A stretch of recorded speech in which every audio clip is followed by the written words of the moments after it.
Good afternoon, everyone. We are here at the LOHM Live for Rewriting Voting. And I am your host today, Topeka K. Sam, and can't wait for my conversation with Kat Calvin. Hi. Hi. How It's are always so you? exciting when these things work. I know, right? I love your lip color. It's pretty. Ah, thank you. MAC Ruby Woo. Looks good on everyone. Uh, a woman after my own heart.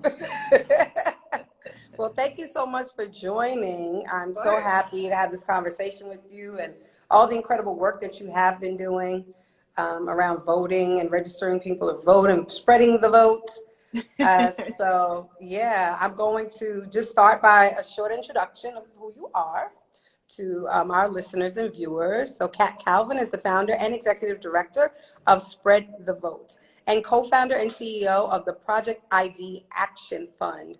A lawyer, activist, and social entrepreneur, Kat has built a national organization that helps Americans obtain the IDs they need for jobs, housing, and life that also allows them to go to the polls. So how critical is it for us to have our IDs, right? Oh, it's everything. It really is. And I remember, thank God, when I was incarcerated and my driver's license didn't expire during the time I was there, so I was able to come home with Yes, that. that's My lucky. parents actually sent it in, so I was released with my driver's license, birth certificate, and social security card. But I knew that like so many people didn't have family even that had it or had been incarcerated for so long that they'd expired. Yep. There are prisons that were supposed to, quote, end quote, help people getting those IDs and things Yeah. before they're released. But then people get released, and then what do they get released with? Their prison ID. And Yep. how, embarrassing and dehumanizing is it to have to show that ID and what people think, yet another barrier to go through. And so I'm Exactly. so excited to talk with you about how you started this organization or organizations, let me say, you know. I did my research on you. Shout outs to Kate who found you as we've been, looking for having great conversations around voters disenfranchisement, reenfranchisement, and what the laws offer people with convictions. But as I was doing my research, after Kat shared who you were, I was like, this sister is bad. And bad isn't good. So, let me Yes. just be clear, for the people who don't know what that means.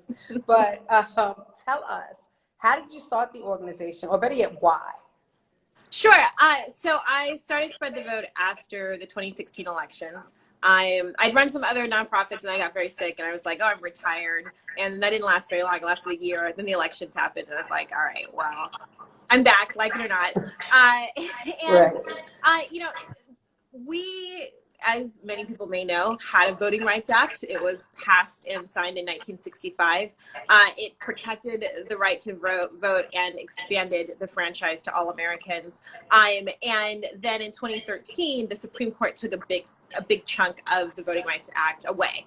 And so we started to see a lot of different suppressive measures, a lot of the things that we've gotten used to or we've seen in the last 5 to 7 years that seem very new is because we no longer have a Voting Rights Act. And one of those things was voter ID laws. There were a few states who had sort of been trying and testing out voter ID laws, but Mhm. after the Supreme Court decision, they really blew up. And so in 2016, it was our first national election without the protections of the Voting Rights Act. It was an election in which we had over 20 states that had voter ID laws, and we were really able to see the effect that they had both on the presidential election, but also on state and local elections, which are critical to people's everyday lives and which are much easier to sway by suppressing the vote because you have to suppress fewer voters. There's fewer, the margins of victory are smaller. There's no electoral college. So you can do a lot more direct damage. And so I sort of looked around, and there are a lot of really amazing organizations that have been trying to fight these laws in the courts and sort of the halls of Congress and capitals. but it doesn't really work. They're really hard to fight off. And so I thought, well, we can just help folks get these IDs. They can use them to vote. I learned very quickly you need them for everything else too. They're really critical to life. And there are over 21 million eligible voters who don't have government issued photo ID. And we're now up to 36 voter ID states. So in well over half the country, you need IDs to vote, but there are tens of millions of people who don't have them. So I started Spread the Vote so we could help folks get IDs. Wow, well, number one, your work is critical and important. And, I heard you say some things, some of which I understand, many of which some of our viewers won't. Can you talk a little bit about what voter suppression is, why it's important to have an ID, how those laws changed, why now 36 states require it versus that? Can you go a little bit deeper with just like a definition, basic definitions as to some of the terms that you use? Yeah, absolutely. So voter suppression largely is just anything that's done by a small group of people, by a government, by laws, whatever, to prevent people from voting who otherwise would have the right to vote, right? So you can look at voter ID laws. Everyone who is a citizen and over 18 and fits the requirements should be able to vote, but then laws are passed saying, oh, wait, but you also need this other thing. You also need this ID to vote. And all of a sudden, the tens of millions of people who don't have ID can't vote. And so that's suppressing their vote, right? That's stopping them from voting. There's also things like voter purging, which you may have heard of, which is when states decide, oh, this person is registered to vote, but they haven't voted in like the last 2 elections, so we're just going to unregister them. And in order I actually have never heard about that. So say a little bit more about that. So this is a big thing that started happening after the Supreme Court decision too, is that states are now purging the voter rolls, which means that they're making decisions about anyone who hasn't voted in the last 2 elections is a frequent one or whatever their requirements are, that they're just going to unregister them. And so now in order to vote, you have to re-register, but a lot of people don't check because they just assume they're still registered. And so you have to, that's why you get a lot of voting rights folks that are always saying, check your registration, because they may have unregistered you. And, they'll send like a letter, but it may be just some anonymous government letter that you don't read and you don't realize what's happened. And so, there's also things like there's a lot of discrimination against people with disabilities at polling places. A lot of polling places won't have the requirements set down in the American Disabilities Act that they say they should have so that people with disabilities can vote. A lot of times, there are districts that have to have voting materials in different languages if a big enough population of that district speaks a certain language, either as a second language or as a primary language, and maybe they won't, or they won't tell people who speak that language, hey, you know what, we have voting materials and ballots in Vietnamese, and so then all of those people who would be able to vote if it was in the language they speak all of a sudden can't vote. And so we discriminate against people that way. So voter suppression really is just all of the things, and I could go on and on because we do it a lot in America, all of the things that stop people from voting. When it comes to voter ID laws, basically what those are laws that say in order to be able to vote in this state, you have to have these certain types of IDs. And in some states it may be a driver's license or state ID that is not expired and is from the state, and a passport, and that's all. In some states they may say you can have your driver's license, a state ID, or you can have a college ID, or you can have a gun license, and etc. And they may have a longer list, but it's a list of the types of ID you have to be able to vote. And if you don't have those types of ID, you can't vote. This information is so critical. Now, I'm a person that votes, right? Thank God when I came home from prison as a person with a federal conviction coming back to New York State, I automatically could vote right away when I got out the halfway house and was on federal supervision. Governor Cuomo in 2018 did an executive order to make sure that people who were on parole from New York State could then vote. But hearing you talk about the fact that people are unregistered, and you said many organizations talk about that, this is the first time that I've heard about it. Yeah. And so many don't. So I just wanted to say that. For sure. And I'm just happy that you were able to share that. And I need to get that information shared just far and wide. Yes. Because right now, when tomorrow is the last day to register to vote here in New York, then what's going to happen if people automatically think, right, that they can vote, and yet they haven't voted maybe in 2-3 years and they're unregistered. And to your point, those little cards come in the mail. I know for me, a lot of times I'm like, okay, I just rip it up and don't pay attention until it's too late. So thank you, I mean, for all of this information. I think people need to definitely make sure they're following Spread the Vote and all the other initiatives that you have. And speaking of the vote by mail in jail initiative that you partner with over 152 jails to help incarcerated voters register and cast their ballots. Why and how did you do this? Yeah, well, the why is easy. You know, everyone who's eligible to vote should be able to. And as it turns out, there are hundreds of thousands of people who are currently incarcerated who can vote. They're either, you know, we incarcerate a lot of people just because they're poor and can't make bail and haven't been convicted of anything. So they can vote. They haven't even been convicted. They just can't pay bail. But there are also a lot of people who are incarcerated for having been convicted of misdemeanors, which means that they can still vote in most states. And so you have hundreds of thousands of people who are incarcerated, they're citizens, they're eligible to vote, but there are very, very few states that go out of their way to help those incarcerated citizens vote. You know, I just have to stop you one second, because now look, I'm learning so much, and I thought I was pretty educated in this stuff, but clearly I'm not. So there are many states, and I don't want to put you on the spot, I don't know if you know how many, but where people who have actual misdemeanors can vote? Yeah, in most. I mean, so it varies depending on the type, because, you know, there are states that will have rules for there's a really great old-fashioned word that they use, but basically things that are like indecent or whatever. But yeah, in a lot of places, if you've been convicted of anything low, you know, not a felony, so a misdemeanor, if you're in prison, then you can still vote. Like, your right to vote doesn't get taken away. It's mostly the right to vote is taken from people convicted of felonies. That is really, really great information to know again. So, you know, if there's a tool that you have or somewhere that we can find this information, because what we are told is that when you have a conviction, you cannot vote. That the only people who actually can vote who are presently incarcerated are those in Vermont or Maine, or who have not been convicted, to your point, just awaiting bail. Like, I had no idea. Vermont and Maine allow people convicted of felonies to vote. Right. That's right. what makes them different, right? Right. So they're the only states where if you've been convicted of a felony, you can vote. And every other state, for the most part, if you've been convicted of a misdemeanor, you can, but not a felony. That's the difference. Again, more incredible information. This is like, I need and to Vermont find does out. A great job. Vermont and Maine like put polling booths in the jails. LA County does that a little bit. Like, there's some places, but like Vermont and Maine actually do a very good job. So yeah, so there's a couple of things. If you go to votebymailinjail.org, we have a list of the rules of every state. But you can also, if you are no longer incarcerated, you can go to restoreyourvote.org, which is a website managed by the Campaign Legal Center. And you can look and specifically, you know, sort through what your particular situation is, having been not incarcerated anymore. And it will tell you, okay, you're like, you know, Florida is very confusing right now.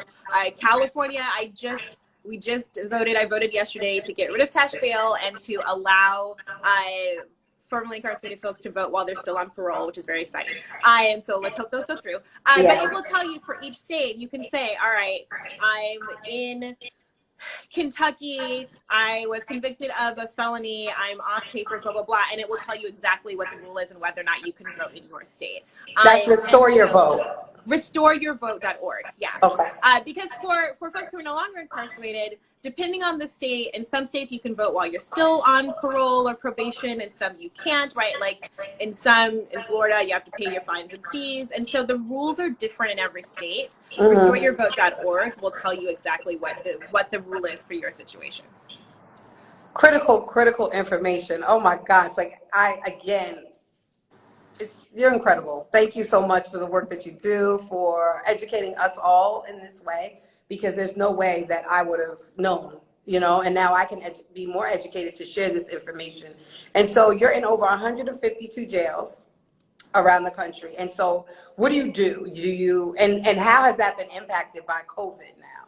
Yeah, well, it was 152, and then because of COVID and some state administrators, it's now a bit less than that. So it's because of what we're doing is working with either contact like a jail administrator or chaplain, or sort of a rabbi or priest who goes to jail regularly, anyone who is still able to be in the jails now that we can't visit them ourselves anymore, who are helping incarcerated citizens go through every step of the process. So we send them, we do trainings with our in-house contacts, and then we sent them registration forms for everybody in their jail, and then they are registering the voters, and then we sent them the absentee ballot request forms and taught them how to fill that out. And so they're helping incarcerated citizens in their jails request absentee ballots. And then I actually, just before this, was downstairs sorting out voter guides, because we're sending them voter guides to each of the jails. Spread the Vote makes their own guides, and we're mailing them guides, and training them on how to help the incarcerated citizens actually fill out their absentee ballots. We're mailing stamps and whatever envelopes, everything that they need to more easily facilitate the process of helping anyone who's incarcerated who wants to vote and can be able to do so. So, I think that it's important that I heard you say earlier about how important it is for us to be voting in the local elections. And though, yes, right now we're looking forward to voting for November 3rd. And right now there are so many issues. Again, late voters registration is almost over in many states. Early voting is happening soon. If not, I know it's been happening in other places, not New York yet, but what do we do moving forward, right? How do we continue to stay plugged in to understand, just because you vote in the presidential election, that's it's not over, right? And how do we keep people engaged in the civic process throughout the year, right? Because again, I can just talk about my own experience. I didn't vote at one point, but only during presidential elections, right? Every 4 years, it was for a president or a mayor, I would vote. Anybody else, I didn't know who they were. I always talk about how I looked, if it was a Black person, they got my vote. If they were a Black woman, they definitely got my vote. I didn't know anything about the need to vote for DAs, judges, none of that. I didn't know anything about who was an assembly person, a councilman, who was a public advocate. I knew nothing, right? And so are there ways that we can continue? Well, number one, there are, but why is it important for us to continue these conversations throughout our days, our months, our years, making sure that we're getting people engaged? How can people support your organization, volunteer, get some of the mailers out, donate? I know you said you're nonprofit, so how do they help to support you in those ways as well? Yeah. So I'll start at the beginning. So, one thing that's important is that when we are doing, when we are in the middle of big presidential elections, when people are paying attention, that we do exactly what we're doing now and talk about everything else that's on the ballot and why it's critical. 75 to 80% of the decisions that affect your everyday life are made by state and local officials. The president is very important, but the president doesn't make decisions about school boards and about water and about, a lot of things with COVID, right? And criminal justice. Those are state and local issues. So it's important for us to know, the DA, the district attorney, very, very critical for determining who does and doesn't even end up getting prosecuted, right? And going in front of a judge on a jury. And so, the police chief in most places is appointed by the mayor, as is the police commission. So if you have a problem with the way the police is run, you have to pay attention to the mayor, right? It's really important that we talk about how important those state and local positions are while people are thinking about elections, because they're thinking about the presidential election. And then afterwards, there are, and to find out about who's on that, find election guides. We have guides for 12 states at spreadthevote.org/2020 guides. You can go to ballotready.org and type in your address, and they'll pull up everything that's on the ballot. You can, honestly, yesterday I was voting, and I was voting for the Water Reclamation Board. I had no idea what that was, and I had no idea who any of these people were. And a couple of them didn't have websites, but I went on Twitter, and one of them turns out is a really, really racist, proudly racist Trump supporter. And I was like, well, I'm not voting for you for the water board. You probably don't think brown people should have water, right? How about it? Twitter is a really good place to see who politicians are, because especially, well, I won't even say especially local politicians. We've seen senators and the president, like everyone is just sort of themselves on Twitter. So I look very frequently before I vote for someone to see how do you interact with the public. But you got to do your research. Voting definitely requires some homework. But it's worth it. And then after the elections, there's a lot we can do. So voting is a part of the movement. It's not the whole movement. And I say that over and over again because it's true. We have to do it.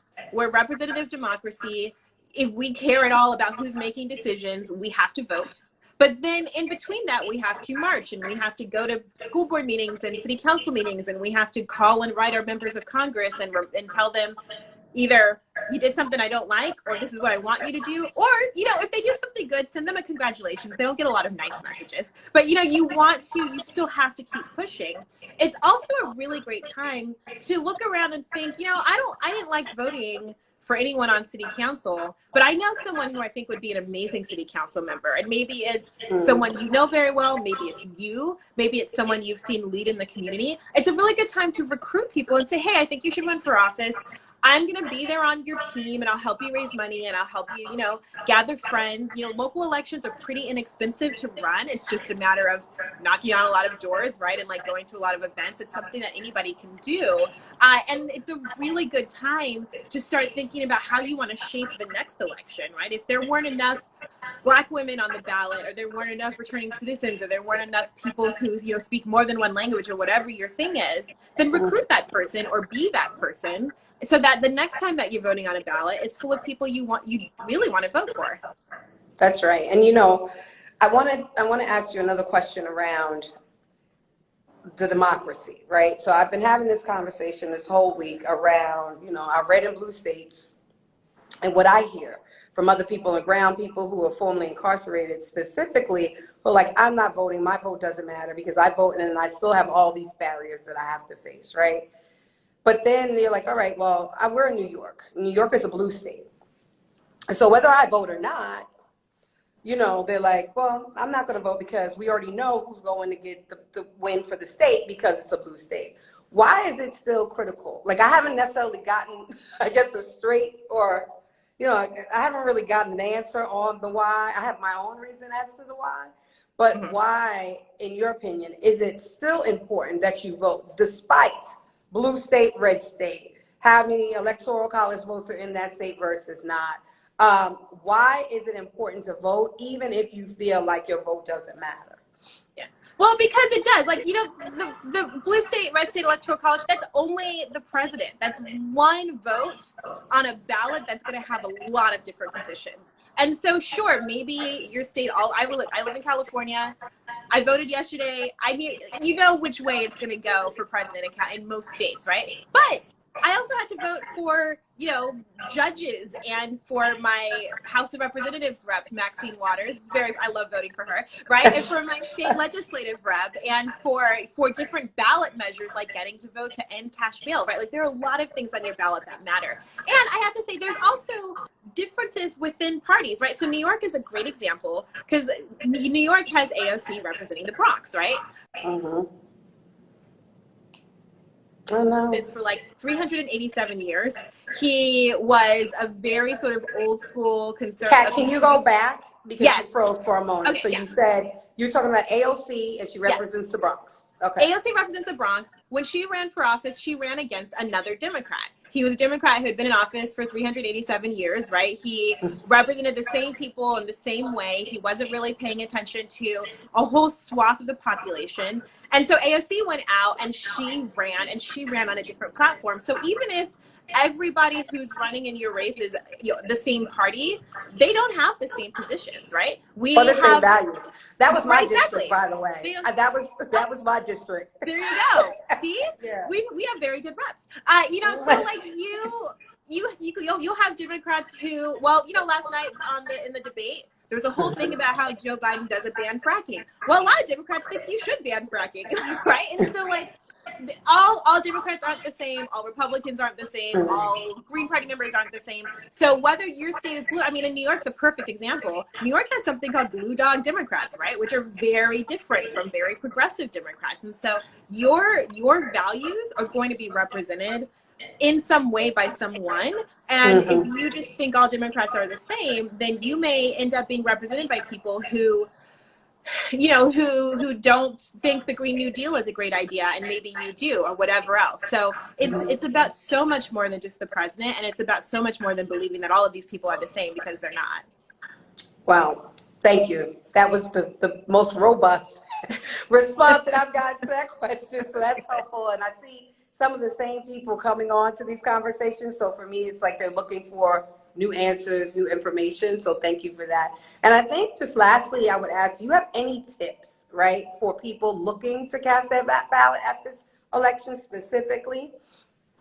Absolutely. So there's a few things. One, vote as early as possible, right? My ballot came in, what's today? Today's Thursday. My ballot came in Tuesday afternoon. I voted and mailed it in on Wednesday. Usually I procrastinate and it sits on my desk for a while because I work in voting. I'm always very busy, and then I'll send it in right before the election. This year it was the first thing I did, because we have record numbers of people voting absentee in every state. So the amount of time it's going to take to count your ballot, the amount of time, if you live in a state where if they notice something is wrong, they'll call you to try to fix it. Like, they have millions or tens of thousands, depending on the size of your state, more people voting by mail. Your Board of Elections may not be able to do that. So vote as early as possible, and follow the directions. Spread the Vote has a website, readtheeffingdirections.com, where we give you the directions on how to fill out your ballot for all 50 states plus DC.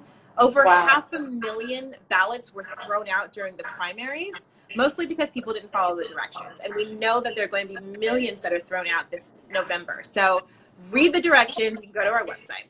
The second thing is, once you voted and you've made a plan, and I'm voting by mail, or I'm voting early voting, at 9 a.m. on Tuesday at Seacrest Elementary School, or whatever it is, make a plan. Then talk to your friends and family. Be really annoying, right? Like, bug them to no end. When are you voting? Where are you voting? Do you need me to take you to vote? You make sure that all of your friends and family have a plan, and that they're voting too. Split up the ballot, have a ballot party. We have a ballot party training on votewithed.org, where you can go on, and we've got cute little social media invites and some different resources and a video to train you on how to do it. Have a ballot party on Zoom or Skype or whatever, and have all your friends research ballot measures and candidates, and then talk about it together. But make sure everyone in your community is voting.